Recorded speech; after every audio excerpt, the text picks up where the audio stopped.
Dear students, आज हम प्रकाश के बारे में पढ़ेंगे।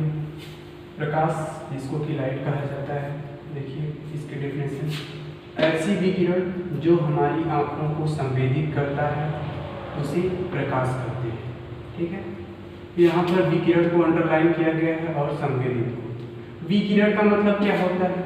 वी का मतलब होता है दूसरा, दूसरे के द्वारा। ठीक, किरण का मतलब हो गया प्रकाश ना, प्रकाश से या फिर रे से मान सकते हो, किरण से ही जो प्रकाशन को किसी दूसरी वस्तु के द्वारा मिलता है उसी को हम क्या कहेंगे? विकिरण कहेंगे।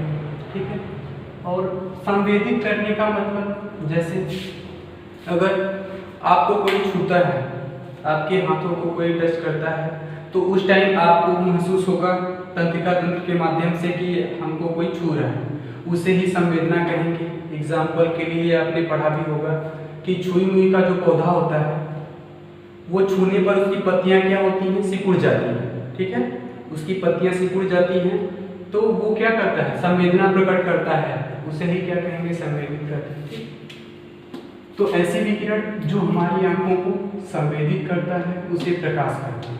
ठीक, प्रकाश एक प्रकार की यह एक ऊर्जा होती है।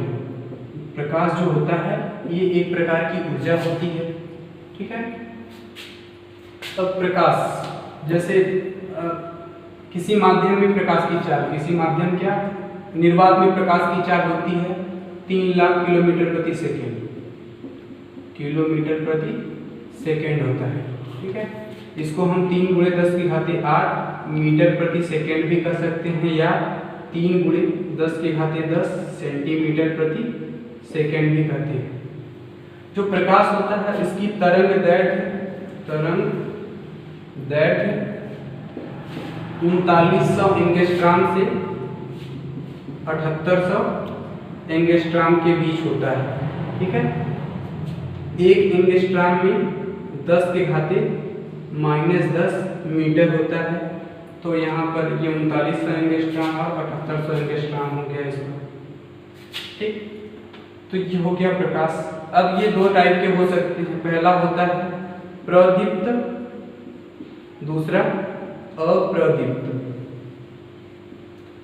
देखिए प्रदीप्त क्या होगा? ऐसा एक वस्तु जो स्वयं के प्रकाश से प्रकाशित होती है ना, ऐसी सभी वस्तुएं जो स्वयं के प्रकाश से प्रकाशित होंगी उसे हम प्रदीप्त कहेंगे। जैसे सूर्य अपने खुद के प्रकाश से प्रकाशित होता है, इसलिए इसको प्रदीप्त कहा जाएगा। टॉर्च, मोमबत्ती इत्यादि ये सभी क्या होंगे? प्रदीप्त वस्तुएं होंगी। दूसरा आता है अप्रदीप्त। अप्रदीप्त में जैसे हमारी पृथ्वी हो गई, चंद्रमा हो गया,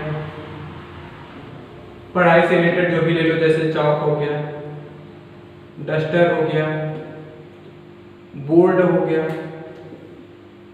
पेड़ पौधे इत्यादि, ये सभी क्या होते हैं? ये सूर्य के प्रकाश से प्रकाशित होते हैं, इनमें अपना स्वयं का प्रकाश नहीं होता है, इसलिए इसको क्या कहोगे? अप्रदीप्त कहोगे। ठीक है, प्रकाश का एक गुण होता है कि वह स्वयं नहीं दिखता है, वो स्वयं नहीं दिखता है।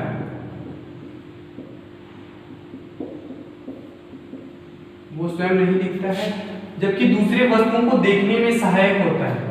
हम लोग प्रकाश को खुद नहीं देख सकते, जिस रूम में प्रकाश आएगा उस रूम में हम देख सकते हैं, नहीं तो वो रूम में अंधेरा ही रहेगा। अगर रात के समय आपसे कोई कमरे में व्यक्ति बैठा है या खड़ा है, आपसे बोल दिया जाए और उस रूम में लाइट ना हो और आपसे कह दिया जाए कि उस व्यक्ति को पहचान लीजिए वो कौन बैठा है, तो आप लोग नहीं पहचान कर पाएंगे। क्यों? क्योंकि वहां पर प्रकाश नहीं है। किसी व्यक्ति या वस्तु को देखने के लिए हमको प्रकाश की आवश्यकता होती है। ठीक है बच्चों, तो प्रकाश की आवश्यकता होगी, इसीलिए हम देख पाएंगे उसको। बिना प्रकाश के हम किसी भी वस्तु को देख नहीं सकते। ठीक, अब प्रकाश के लिए हम 2 प्रकार से पढ़ते हैं। पहला होता है प्रकाश का परावर्तन, दूसरा प्रकाश का अपवर्तन।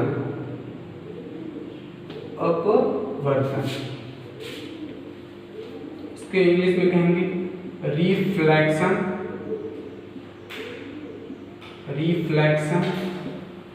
Of light. दूसरा होता है रिफ्रैक्शन ऑफ लाइट। ठीक है, तो हम पढ़ेंगे यहाँ पर प्रकाश का परावर्तन, इसके बारे में। ठीक है, प्रकाश का परावर्तन के बारे में पढ़ेंगे। पंखा बंद कर दिए सर वाला। हाँ, देखिए प्रकाश का परावर्तन, रिफ्लेक्शन ऑफ लाइट, इसकी डेफिनेशन क्या होगी प्रकाश के परावर्तन की। जब प्रकाश किसी चिकने या चमकदार सतह पर गिरता है, ये कोई चिकना सतह है, ये फिगर में दिखाया गया है, इस पर गिरता है तो यह आंशिक रूप से सोख लिया जाता है और ज़्यादातर परावर्तित हो जाता है। बहुत थोड़ी मात्रा में ये सोख लिया जाता है। अगर सतह काली होगी तो ये अधिक मात्रा में सोखा जाता है, अन्यथा ये चिकना और चमकदार सतह होगा तो बहुत थोड़ी मात्रा में सोख लिया जाता है, अधिकांशतर भाग इसका परावर्तित हो जाता है, जैसा कि यहाँ फिगर में दिखाया गया। ठीक है, तो प्रकाश का किसी चिकनी सतह से, चिकनी या पालिशदार सतह से टकरा करके वापस परावर्तित होने की क्रिया को ही प्रकाश का परावर्तन कहते हैं। ठीक है, इसे ही प्रकाश का परावर्तन कहेंगे। ये फिगर दिखाया गया है, फिगर में ये जो किरण आ रही है इसको आपतित किरण कहा गया है। ठीक, ये हमारा अभिलंब है और इस किरण को परावर्तित किरण कहा गया है। नीचे ये जो सतह है, सतह पर नीचे की तरफ परई की गई है और यहाँ पर यस, ये आपतन बिंदु हो गया हमारा। ठीक है, इसी आपतन बिंदु पर प्रकाश की किरण गिरेगी और यहीं से परावर्तित होगी। इन दोनों के बीच एक परपेंडिकुलर लाइन खींची जाएगी, इसी को हम क्या कहेंगे, अभिलंब कहेंगे। ठीक है बच्चों, तो प्रकाश का ये हो गया परावर्तन और इसका ये फिगर हो गया। प्रकाश के परावर्तन के लिए दो नियम दिए गए हैं। ठीक, प्रकाश के परावर्तन के दो नियम होते हैं। पहला नियम, आपतित किरण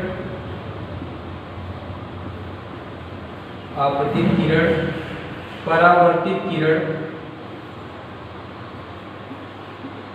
और आपतन बिंदु पर अभिलंब, आपतन बिंदु पर अभिलंब तीनों एक ही सतह में स्थित होते हैं। तीनों एक ही सतह में या तल में स्थित होते हैं, तल में स्थित होते हैं। यहाँ पर ये जो तल बनाया गया है यस, ये क्या हो गया, आपतन बिंदु हो गया इसका। ठीक, इसी पर स्थित होंगे। दूसरा होता है आपतन कोण का मान, आपतन कोण का मान सदैव हमेशा परावर्तन कोण के बराबर होगा, परावर्तन कोण के बराबर होता है। कोण आई को आपतन कोण इंसिडेंट एंगल कहा जाएगा और बराबर ये होगा रिफ्लेक्ट एंगल आर।